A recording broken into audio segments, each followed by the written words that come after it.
if you can just place those particulars on record again. There, the asterisk. The number will be 27608040436. The number again about 27608040436. The date shows 26 October 24 and the time will be 20:59:25. 26 October 2014 and the time is 20:59:25. Usuke lapha ngomhla 26 October 2014 isikhathi 20:59:25. And then under cell name it gives 3G clinics for Vosloorus. Manje ke ithawa ukusetshenziswa lapha inika i3G clinics for Vosloorus. Thank you. If I can then refer you back to Exhibit J7 in brackets A,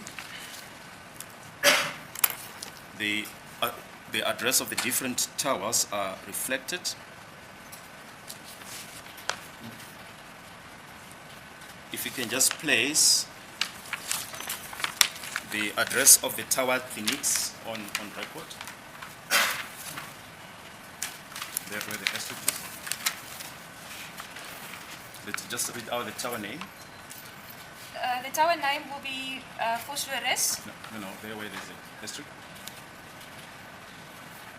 Vosloorus Square. No, clinics. Clinics. Yes. Okay, the site name is Clinics. Yes. And then the physical address of site will be 9 Sam Sukwati Avenue, Marimba Gardens, Vosloorus. So ke lapho uthawa ku clinics khona uthoka ikheli lakhona unumber 9 Samsikwati Avenue Marimba Gardens Vosloorus.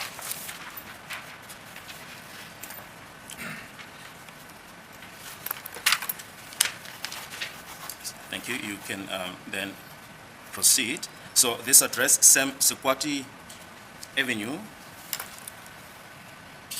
that is where the tower clinics is located. Would that be correct?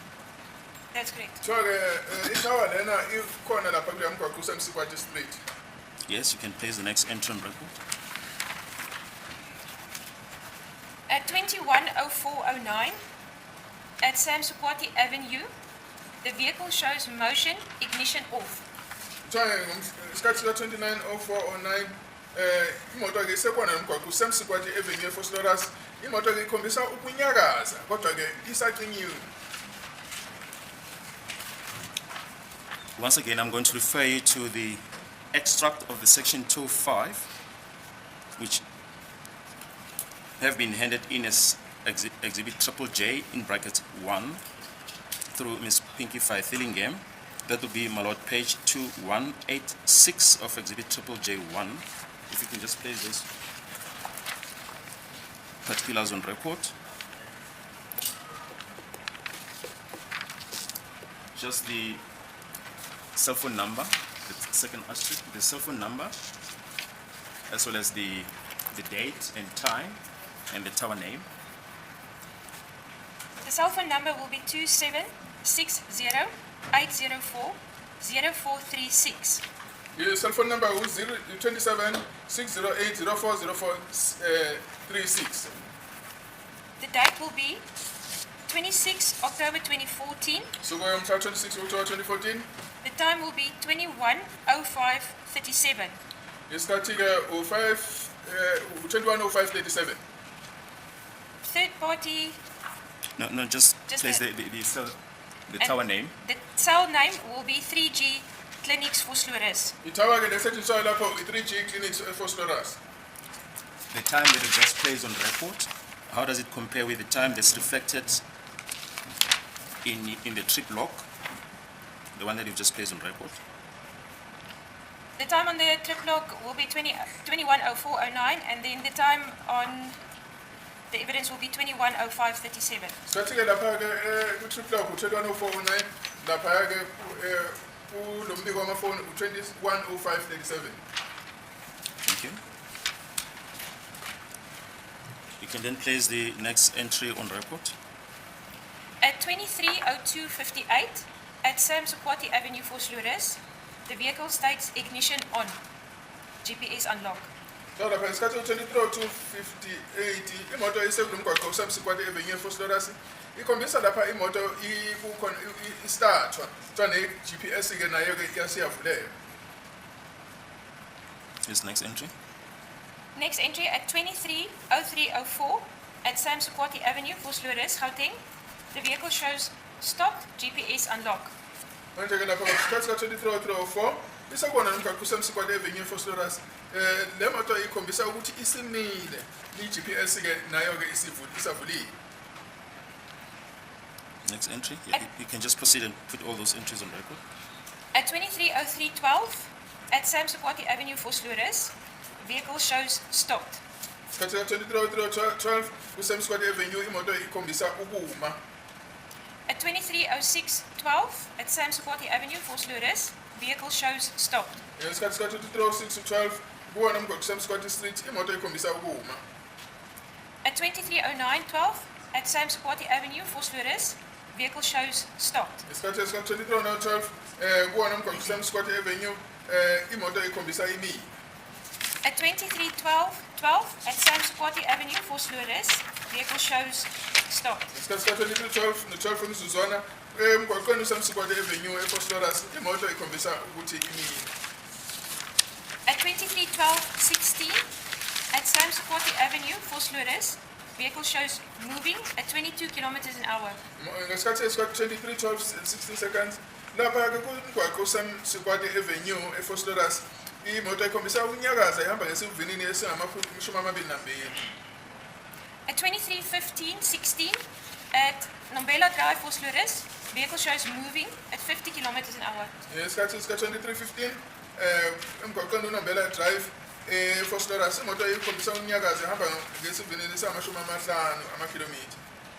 At 23:18:16 at Nombela Drive, Vosloorus, vehicle shows moving at 33 kilometers an hour. Isikhathi 23:18:16 imoto sikuNombela Drive eFosloras ikhombisa ukuthi imoto iyahamba ngesivinini esika-33 kilometers per hour. At 23:19:38 at Mohagi Street, Vosloorus, vehicle shows moving at 24 kilometers an hour. Isikhathi 23:19:38 imoto ikhombisa kulomgwaqo okuthiwa uMoagi Street eFosloras ihamba ngesivinini so-24 kilometers per hour. At 23:20:02 at Leseding Street, Vosloorus, vehicle shows moving at 17 kilometers an hour. Isikhathi ke sika 23:20 nemizuzwana emibili imoto ikhombisa Leseding Street eFosloras ihamba ke ngesivinini esi-17 kilometers 70 kilometers ngehora. At 23:22:10 at Kutlanong Street, Vosloorus, vehicle shows ignition off. Ngesikhathi ke sika 23:22 nemizuzwana eyileshumi imoto ibonakala kuKutlanong Street imile futhi ke nokiye ucishile. And Kutlanong Street is the address that you earlier placed on record in terms of Exhibit J7A as the crime scene.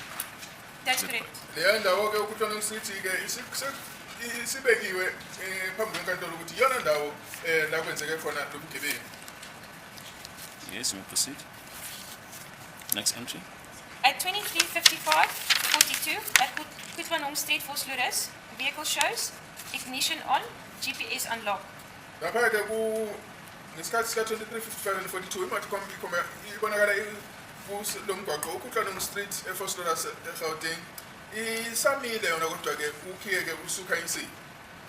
At 23:55:48 at Kutlanong Street, Vosloorus, vehicle shows stopped. Isikhathi sika 23:55:48 kwemizuzwana imoto isekubona uKutlanong Street eFosloras ikhombisa imoto imile. At 23:55:50 at Kutlanong Street, Vosloorus, vehicle shows stopped. Isikhathi sika 23:55 nemizuzwana eyama-50 kuwona umgwaqo uKutlanong Street eFosloras imoto ibonakala imile. At 23:55:59 at Kutlanong Street, Vosloorus, vehicle shows ignition off. Isikhathi sika 23:55:59 kwemizuzwana imoto ikuseKutlanong Street eFosloras lapho ke imoto ikhombisa ke ukhiye usucishile. At 00:17:09 at Kutlanong Street, Vosloorus, vehicle shows motion, ignition off, GPS unlock. Kwaye lapho isikhathi ke sika 00:17 1709 lapha imoto ikuKutlwanong Street eForstoras ibona imoto ibonakala inyakaza kodwa isacinyiwe ayistatiwe. At 00:17:15 at Kutlwanong Street, Vosloorus, vehicle shows ignition off. Ngosikhathi 17:15 kusho 17:12 imoto kuwona umgwaqo kuKutlwanong Street eForstoras ikhombisa lapho ke isicishiwe. At 00:21:17 at Kutlwanong Street, Vosloorus, vehicle shows motion ignition off. Lapha ngosikhathi 21:17 kuKutlwanong Street imoto eForstoras ibonakala sengathi yanyakaza kodwa ke ukhiya awustatiwe.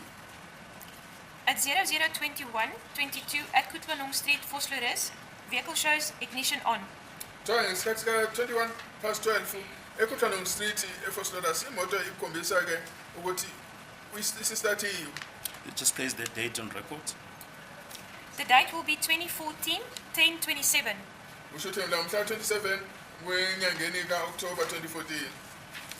And starting with the trip number 79 at 00:17:09, what is the date? The date will be 2014-10-27. Suku lapho mhla 27 October 2014. Thank you. You can proceed.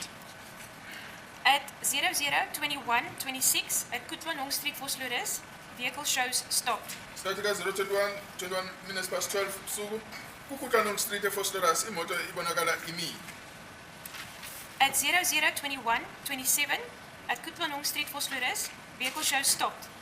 Ngesikhathi 00:21 nemizuzwana ye-27 kuwona umgwaqo kuKutlwanong Street eForstoras imoto imile. At 00:22:27 at Kutlwanong Street, Vosloorus, vehicle shows ignition off. Manje ke ngesikhathi 0:22:27 eKutlwanong Street eForstoras imoto isicinyiwe. At 02:15:45 at Kutlwanong Street, Vosloorus, vehicle indicates motion ignition off, GPS unlock. Ngesikhathi 15 minutes past 2 imoto kuwona umgwaqo kuKutlwanong Street eForstoras ikhombisa ukunyakaza kodwa ke ayistatiwe isacinyiwe. At 02:15:50 at Kutlwanong Street, Vosloorus, vehicle shows ignition on. Ngesikhathi 15 minutes past 2 no-50 wemizuzwana imoto ikuKutlwanong Street eForstoras ikhombisa ke ukuthi ukhiya kwemoto ususitatiwe. At 02:15:53 at Kutlwanong Street, Vosloorus, vehicle shows stopped. Ngesikhathi 2:53 wemizuzwana imoto ikuKutlwanong Street ikhombisa ukuthi imoto imile.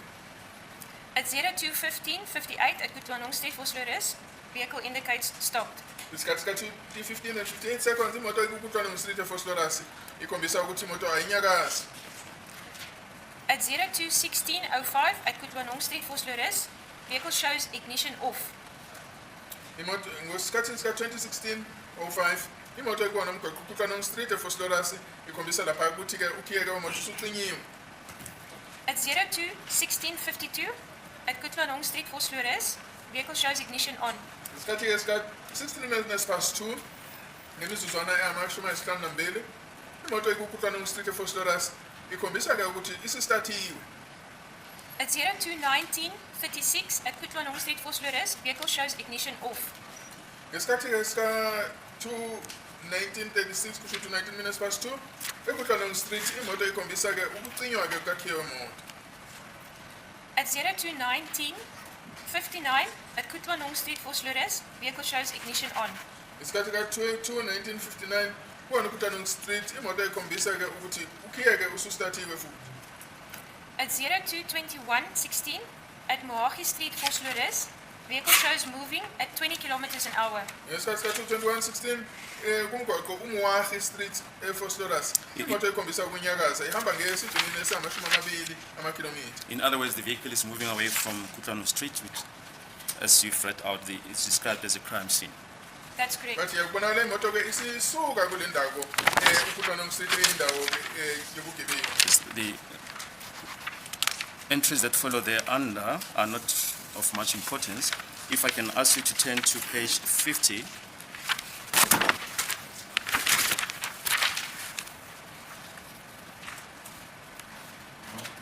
At 02:38, 11 seconds. If you can just place those entries from that time. At 02:38:11 at Grasvol Crescent, Liefde en Vrede, Johannesburg, Gauteng, vehicle shows moving. So isikhathi ke sika 2:38 imoto ilapha eGasfuel Crescent eLifte and Vrede eGoli. Imoto ke ikhombisa ukuthi iyanyakaza iyahamba ngo-24 kilometers per hour. At 02:40:45 at Grasvol Crescent, Liefde en Vrede, Johannesburg, vehicle shows moving at 13 kilometers an hour. Isikhathi isikhathi 2:40 kusho 40 minutes past 2. Imoto iseGasfuel Crescent eLifte and Vrede eJohannesburg iyabona imoto iyakhombisa ukuthi iyanyakaza iyahamba ngejubane elungu 13 kilometers per hour. At 02:41:03 at Grasvol Crescent, Liefde en Vrede, Johannesburg, the vehicle shows moving 13 kilometers an hour. Yes, no, 41 minutes past 2. Grasfuel Crescent eLifte and Vrede eJohannesburg imoto ihamba lapha nge-13 kilometers per hour. At 02:41:37 at Grasvol Crescent, Liefde en Vrede, Johannesburg, the vehicle shows ignition off. Isikhathi ke sika 41 minutes past 2 imizuzwana ihamashumi amathathu nesikhombisa imoto ikulapha kumgwaqo uGasfuel Crescent eLifte and Vrede eJohannesburg imoto iyabonakala ukuthi icishiwe. I just want to show you at this stage a certification of death by Dr. Mchekwani at Butsilong Hospital, which serves as Exhibit G before this court. If you can just place the details there, starting with patient brought in by, there's a name there, just place that on record. In by name, it shows Miss K. Kumalu plus relatives. So lapha ke isigulane lesi silethwe uMiss K Kumalo na nezihlobo. And her address. Address states 55 Logan's View, Grasvol. Manje ke ikheli ke lapha lithi 55 Logan's View eGasfuel. Now, this Grasfuel that appears on Exhibit J, how does it compare with the address Grasfuel Crescent that appears on the trip log? It's the same. Manje ke lamakheli ayafana kuleli elivela lapha kuleli kheli elifakwe lawa phelezele isigulane naleli libonakala ngelesi sikhathi libonakala la imoto ifike yamakhona. Yes, you may proceed. At 02:42:30 at Grasvol Crescent, Liefde en Vrede, Johannesburg, vehicle shows ignition on. Manje ke isikhathi sika 2:42:30 eGasfuel Crescent eLifte and Vrede imoto ikhombisa ke ukhe ustart. At 02:42:31 at Grasvol Crescent, Liefde en Vrede, Johannesburg, vehicle shows ignition off. Isikhathi sika 02:42:31 lapha eGasfuel Crescent eLifte and Vrede imoto ke iyacinywa futhi. At 03:49:20 at Grasvol Crescent, Liefde en Vrede, Johannesburg, vehicle shows motion, ignition off, GPS unlock. Isikhathi ke sika 3:49:20 lapha kuGasfuel Crescent eLifte and Vrede imoto ikhombisa ukunyakaza kodwa ke yona ayisakhanyisi ukhe usacishiwe ne-GPS ikhombisa kodwa ukuthi yona isikhanyisi. At 03:49:21 at Grasvol Crescent, Liefde en Vrede, Johannesburg, vehicle shows ignition on, GPS unlock. So ngesikhathi sika 3:49:21 eGasfuel Crescent eLifte and Vrede eJohannesburg imoto ikhombisa ukuthi ukhinye kwemoto usukhanyisile. At 03:49:23 at Grasvol Crescent, Liefde en Vrede, Johannesburg, vehicle shows stopped. Isikhathi sika 3:49:23 eGasfuel Crescent eLifte and Vrede eJohannesburg imoto ikhombisa ukuthi imile. At 03:49:29 at Grasvol Crescent, Liefde en Vrede, Johannesburg, the vehicle shows stopped. Isikhathi sika 3:49:29 eGasfuel Crescent eLifte and Vrede eJohannesburg imoto ikhombisa ukuthi imile. At 03:49:37 at Grasvol Crescent, Liefde en Vrede, Johannesburg, the vehicle shows moving at 17 kilometers an hour. Ngesikhathi ke sika 3:49:37 03:49:37 umsizwana imoto ikhona umgwaqo uGasfuel Crescent eLifte and Vrede eJohannesburg ikhombisa ukuthi imoto ihamba ngejubane elingu 17 kilometers per hour.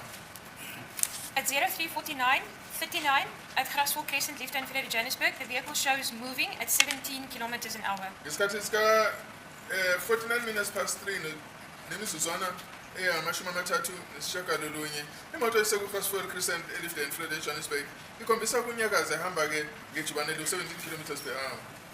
At 03:52:39 At Grasville Crescent, Liefden Vrede, Johannesburg, the vehicle shows stopped. isikhathi sika 0352 39 imoto isekuglasford crescent eliden Vrede eJohannesburg imoto ekhombisa ukuthi isimile. At 0355 38, at Grasville Crescent, Liefden Vrede, Johannesburg, vehicle shows moving at 20 kilometers an hour. ngesikhathi sika 355 and 38 second imoto isekumgwaqo lona uGrasford crescent eliden Vrede eJohannesburg ikhombisa ukunyakaza ukuhamba ijubane layo lapha u20 kilometers per hour. In other words, the vehicle is now leaving the address Grasville Crescent. That's correct. Njeke le moto siyasuka kulomgwaqo uGrasford crescent. For how long was this vehicle at that address? Imoto ke lena ingabe ihlala isikhathi singakanani ke dedicate? The vehicle went ignition off at Grasville Crescent at 0241:37. Bathi ke le moto lena ifike yacisha ngo-0241 ushuthi ila ifike yacima khona ngo-0241 and 37 second. And then it went ignition on at 0349:21. Manje ke start futhi ke ngesikhathi sika 0349 ne-41 imizuzwana. So it would be just over an hour. Bonakala sengathi ke ngathi ihlale ngaphezudlwana kwehora.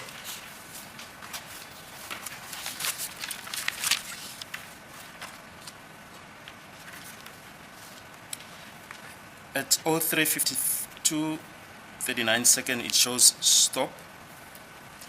When the previous status showed that the vehicle was moving, and just after that entry, where it shows stop, starts moving. What is a possible explanation for that?